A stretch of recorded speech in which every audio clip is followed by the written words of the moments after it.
왜 하나님께서 과거를 나를 만지셨습니까? 나를 사용하시려고요. 나를 사용하실 그 하나님의 뜻은 미래에도 계속 유효하기 때문에 영원을 바라보는 믿음, 근데 그것은 내 마음 결단으로 안 되는 것이기 때문에 성령 충만을 사모하자. 그래서 우리가 성령 충만하면, 날마다 성령 충만할 수 있으면 우리는 마음이 낭망하지 아니하고 낙심하지 아니하고 나를, 이 부족한 연약한 나를 사용하실 하나님을 믿으며 하루하루 살아갈 수 있다라고 하는 것입니다. 오늘 바울 사도는 세 번째 믿음을 이야기하는데요, 오늘 우리가 읽었던 첫 절 11절에 보면 주의 두려우심, 이 믿음이 우리에게 필요하다라고 하는 것입니다. 주의 두려우심, 이것은 종말론적 언어입니다. 바울 사도가 자주 쓰는 표현인데, 바울 사도는요, 그분이 선교 사역을 했잖아요. 교회를 세우고 목회의 사역과, 특별히 그분은 얼마나 복음의 열정을 가지고 선교적 일들을 했는지 모릅니다. 바울 사도가 이 선교적 일을 하려는 그 동기부여, 모티베이션이 됐던 것은 두 가지입니다. 바로 주의 두려우심과 그리스도의 사랑. 그런데 이게 나누어지는 것이 아니에요. 그는 늘 하나님 앞에 설날을 고대하면서 늘 나는 하나님 앞에 서는 그 코람데오의 신앙으로 살았다라고 했습니다. 여러분, 이 믿음이 우리에게 필요한 것 같아요. 우리는 언제든지 하나님 앞에 설 수 있는 준비가 되어야 하는 것입니다. 사랑하는 여러분, 우리가 하나님 앞에 섰을 때 우리의 삶이 부끄럽지 않았으면 좋겠습니다. 하나님 앞에 섰을 때 숨는 것이 아니라 아빠하고 달려갈 수 있는 그런 믿음이 되었으면 좋겠습니다. 그러기 위해서 우리가 기도하고 신앙생활 하는 것입니다. 아빠다 하고 숨는 자가 아니라 아빠다 하고 달려갈 수 있기 위해서 우리는 주의 두려우심. 그런데 그 주의 두려우심은 소극적인 것이 아닙니다. 무서워서 숨는 것이 아니라 하나님이 나를 심판하시기 때문에, 하나님이 나를 판단하시기 때문에, 오직 하나님만 나를 판단하실 수 있기 때문에 그 판단 앞에 두렵지 않기 위해서 오늘 신앙생활 하자, 오늘 사역하자라는 겁니다. 그런데 그 사랑은, 그 사역은 어떻게 하는 사역일까? 14절에 보니까 그리스도의 사랑이 나를 강권하시는도다. 여러분, 이렇게 이해해야 되는 거예요. 그리스도의 사랑이 나를 강권하시기 때문에 나는 주가 두려운 것입니다. 자, 그렇다면 그리스도의 사랑이 나를 강권하시는 것, 그 부분을 풀어가야 되는 거잖아요. 바울 사도가 오늘 본문 속에서 이미 풀어놓았습니다. 그리스도의 사랑은 무엇인가 하면, 내가 죄로, 나의 죄로 내가 죽어야 되는데 그리스도께서 대신 죽으셨단 말입니다. 그리스도께서 대신 죽였다? 바울 사도가 묵상해 보니까, 아니, 이처럼 큰 사랑이 어디 있겠냐 말이죠. 이 세상에 나를 위해서 대신 죽는 그 큰 사랑, 그 사랑이, 그리스도의 사랑이 나를 완전히 묶어버렸다, 덮어버렸다라고 하는 것입니다. 그런데 나만 덮는 것이 아니라 그리스도로 아는 모든 일을 다 덮었다라고 하는 것입니다. 사랑하는 여러분, 나를 위하여 죽으시는 그리스도의 사랑이 오늘 나를 덮으셨다는 사실을 믿으실 수 있기를 바랍니다. 이 믿음이 이제 삶으로 표현되어야 되는데, 그 삶으로 표현되는 것이 무엇이냐? 그래서 바울 사도는 그걸 가지고 사역을 했어요. 어떤 사역을 했느냐? 화목해 하는 사역이요. 바울 사도가 화목해 하는 사역을 못했었잖아요. 예수 믿기 이전에 그는 교회를 쪼개는 사람이었습니다. 예수 믿는 자를 잡아다가 죽이는 사람이었습니다. 그분의 손앞에 죽었던 정말 믿음 좋은, 헌신했던 얼마나 많은 그리스도인들의 피가 그 손에 묻었습니까? 그가 그리스도의 사랑을 깨달았습니다. 그리스도의 사랑이 강권하시는구나. 이렇게 정말 씻을 수 없는 오점을 남긴, 죄를 지었던 나를 위해서 대신 죽으셨구나. 그리스도를 믿는 이를 죽였던 나를 위해서 죽으셨던 분이 예수 그리스도 그분이라 알고 이제 그가 화목케 하는 사역을 했다라고 하는 것입니다. 화목케 하는 사역, 우리 찬송가 508장 함께 불렀잖아요. 화목케 하라신 그 하나님의 명령, 이것은 천사도 흠모한다고 했습니다. 천사도 부러워한다라고 했습니다. 천사도 부러워하는 그 사명을 우리에게 맡기셨다라고 하는 것입니다. 자, 이렇게 할 수 있었던 것은 무엇인가 하면 누구든지 그리스도 안에 있으면 새로운 피조물이라. 관점이 변했다는 겁니다. 믿음은 나의 관점을 변하게 합니다. 이게 큰 변화입니다. 사실 우리는요, 살면서 많은 관점으로 살지 않습니다. 한 가지 관점으로요. 거의 모든 사람들이 한두 가지 관점으로 사람을 보고 사물을 봅니다.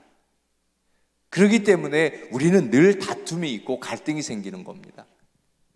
그 사람과 나의 차이는 관점 때문에 생기는 것 아닙니까? 관점 때문에 문제가 생기는 겁니다. 관점 때문에 갈등이 생기는 겁니다. 바울 사도도 그랬어요. 그게 자신이 할 수 있는 최선의 일이고 그래야만 이스라엘이 살고 자기가 믿는 하나님이 올바르기 위해서 그리스도를 따르는 사람들이 다 죽어야만 했거든요. 그런 그가 관점이 변했어요. 그리스도의 사랑이 나를 강권하시는구나 아는 순간 모든 사람들이 그리스도 안에 있으면 새로운 피조물이 되는구나. 그래서 그가 사람을 판단하지 않았어요. 그가 바뀐 관점은 오직 판단하실 분은 예수 그리스도다. 자기가 판단해서 죽였거든요. 죽일 사람, 살릴 사람. 그런데 이제 그가 판단하지 않았어요. 판단은 오직 하나님의 몫이에요. 그게 주의 두려우심. 사랑하는 여러분, 이제 우리는 판단하지 말아야 합니다. 주의 두려우심으로 사람은 하나님이 판단하실 겁니다. 왜냐하면 그분이 창조하셨기 때문에. 그분의 몫입니다. 그분의 일입니다. 우리는 하나님을 따르는 사람이지 하나님이 아니란 말입니다. 그래서 우리의 믿는 믿음은 주의 두려우심. 관점이 변하면 관계가 변하는 겁니다. 내가 판단하지 않으니까 이제 그분은 존중해야 되는 겁니다. 새로운 피조물이거든요. 새로운 분이에요. 우리 모두가 다 새로운 분이에요. 하나님이 새롭게 창조하여 주신 분이에요. 그러니 우리가 존중하고 그러니 우리가 사랑해야 되는 것입니다. 나도 마찬가지예요. 나에게 왜 이러한 일이 일어나지 걱정할 필요가 없어요. 그 일마저 하나님은 새롭게 만들어 주실 줄로 믿습니다. 그리하여 합하여 선을 이루시는 것입니다. 나에게 있는 고통, 나에게 있는 아픔, 나에게 있는 그 갈등, 하나님은 화목해 하라 하셨으니까 하나님은 오늘 또 나를 새로운 피조물로 사용하셔서 새롭게 만들어 가 주실 줄로 믿습니다. 누구든지 그리스도 안에 있으면 이것은 바로 영적인 연합입니다. 우리가 바로 그리스도 안에 있잖아요. 그래서 우리가 연합해야 하는 것입니다. 그래서 바울 사도는 이 신앙을 갖기 위해서, 이 믿음을 갖기 위해서 한 가지만 우리가 노력하자. 사실 우리가 노력할 수 있는 거 그렇게 많지 않아요. 하지만 한 가지는 노력하자라고 했습니다. 뭐냐 하면 내 자랑을 버리자. 왜 자랑으로 신앙생활 하냐? 왜 자랑으로 교회 다니냐라고 하는 거예요. 자랑을 버리자라고 하는 겁니다. 자랑은 우리를 넘어뜨립니다. 자랑은 사탄이 우리를 사용하기 위한 참 좋은 도구가 되는 겁니다. 씁쓸했던 것은요, 이번에 한국에 갔는데 정말 대단해요. 제 아이가 놀랄 정도로요. 아빠, 한국은 2030년을 살아가는 것 같아 그러더라고요. 제 둘째가요.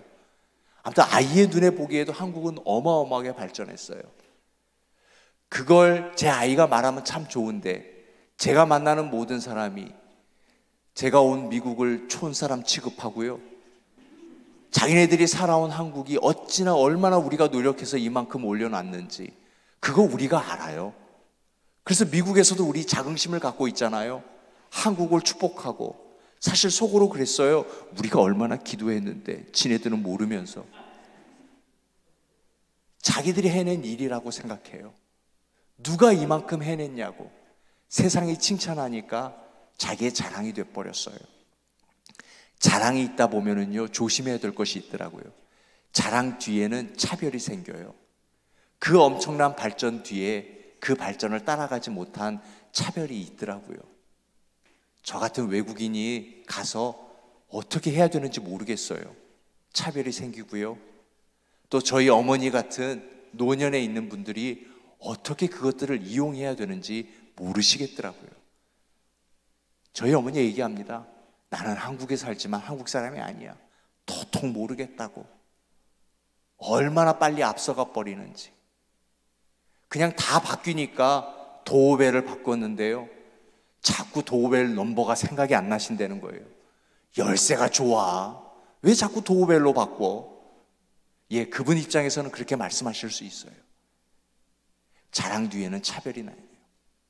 만약 우리가 내가 했던 사역과 어떤 나의 믿음을 자랑한다면 그 뒤에 차별이 생기고요, 그 차별 뒤에는 자꾸만 화목이 깨지는 일이 생기는 거예요. 그래서 우리는 자랑이 아니라 겸손이어야 하고요, 낮춰야 하는 거예요. 그래서 그리스도의 사랑이 나를 강권하는구나.